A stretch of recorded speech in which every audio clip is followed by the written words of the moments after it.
Қазақ халқы бірнеше құсты ерекше киелі деп қастерлеген.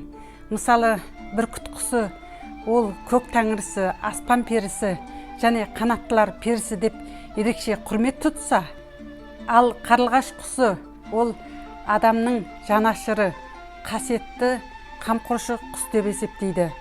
Қарлығаш құсы ежелден ақ адамның айнымас досы болған. Бұны қарлығаштай қанатымен су сепкен деген қанатты сөзден білуге болады. Қазақ халқы үкі құсын киелі құс деп есептейді. Оның қауырсынында Құранның аяттары болғандықтан көзге көрінбейтін бәле-жалалардан сақтайды деген түсінік бар. Сондықтан жас балаларға, сүндеттірілген балалардың киімдеріне және бойжеткен қыздардың ақын жыраулар бас киімдеріне осы үкі қауырсынын тағып жүрген. Қазақтың сал-серілерінің ішінде атақты Өкілі Ыбырай бабамыз осы үкі қауырсынын бас киіміне тағып елден ерекше болып жүреді екен. Қазақ халқында қызға құда түскенде оның айттырылған қалыңдық екендігінің белгісі ретінде екі жақ құда болып уәделеседі. Осы салт жоралғыны біз үкі тағу дәстүрі деп айтаймыз. Үкі тағу дәстүрін қарғы бауын дәстүрі деп те айтылады. Яғни жігіт жақтың ата-анасы болашақ келіннің үкісін дайындайды. Ол үкілі тақия және сырға жүзік білезік, келіннің бір қабат асыл киімдері және құда-құдағиға бағалы кездемелерден киіт дайындап, қарғы бауынға бір атын жетелеп, болашақ құданың үйіне барып, үкі тағу дәстүрін жасайды. Міне осы дәстүрді қазақ халқы қарғы бауын дәстүрі деп те атайды. Үкі киелі құс болғандықтан оның қауырсынынан басқа оның аяғында тұмар ретінде қолданған. Әшекей бұйымдардың осы түрін біз үкі аяқ деп айтамыз. Зергерлердің күміс тұғырға қондырып жасаған осы бір әшекей бұйымы өте бағалы саналады. Үкі аяқты қыздардың бас киімдердің екі жағына және ұл қыздардың кеудешелеріне, күртешелеріне тағып қойған. Аңыздарға сүйенсек, Нұх пайғамбардың кемесін осы үкі құсы Қазығұрт тауына бастап апарған екен. Үкі киелі құс болғандықтан ол түнде көзі көреді. Сондықтан да Қазығұрт тауына осы кемені жол бастап апарған екен. Сондықтан да үкі құсын жол бастаушы құс деп айтамыз. Қазығұрт тауына үкі құсы жол бастап осы кемені аман-есен жеткізгендік үшін Нұх пайғамбар үкіге қатты риза болған екен. Сондықтан да орман тоғайдың иесі бол, шаңырақтың киесі бол деп осылай бата берген екен. Осыдан бастап үкіге ерекше қасиет дарыған деседі.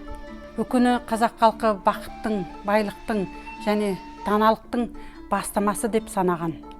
Көз түймеу үшін жүйрік атқа, бесіктегі балаға үкі тағып қою керек. Ол бір жағынан тіл көзден сақтаса, және де ерекше қосымша көрік беріп тұрады. Үкі түнде ұшатын құс болғандықтан қараңғыда оның көзі көреді. Сондықтан жын шайтандар одан қорқады. Батыр шайқасқа аттанған кезде найзаның ұшына және қамшының сабына үкінің қауырсынын тағып қояды. Үкінің қауырсынын алу үшін оны өлтірмейді. Өлтірген адамды киесі атады деген түсінік қалыптасқан. Үкіні аулап алады. Сосын балақ жүні және бауыр төс жүнін алып, өзін жемге тойғызып, сосын қоя береді. Үкінің қасиетін жалғастыратын болсақ, кейбір деректерге қарағанда бала көтере алмай жүрген әйел осы үкі құсының ұясын алақанымен сипатады екен. Және де ұзатылып кетіп бара жатқан қыздар артында қалған сіңілдеріне үкілеген үміттеріңді үзбеңдер деп осы үкінің қауырсынын бір-бірден таратып береді екен. Адам түс көргенде немесе өмірде үкі құсын көрсе, бұл жақсылықтың белгісі деп санаған. Ертеде қазақ жауынгерлері 5 қарудан сақтану үшін басына дулыға кигенін баршамыз білеміз. Міне осы дулығаның басында үкі қауырсынын көрсек, ол батырдікі, ал үкісі жоқ дулыға ол жай жауынгердікі болған. Сөзімді Қаздауысты Қазбек бидің мына бір қанатты сөзімен аяқтайын. Елімізден құт береке қашпасын деп, жеріміздің шетін жау баспасын деп, өкілі найза ұстаған еліміз деген осы бір қанатты сөзі әлі күнге дейін халық аузында.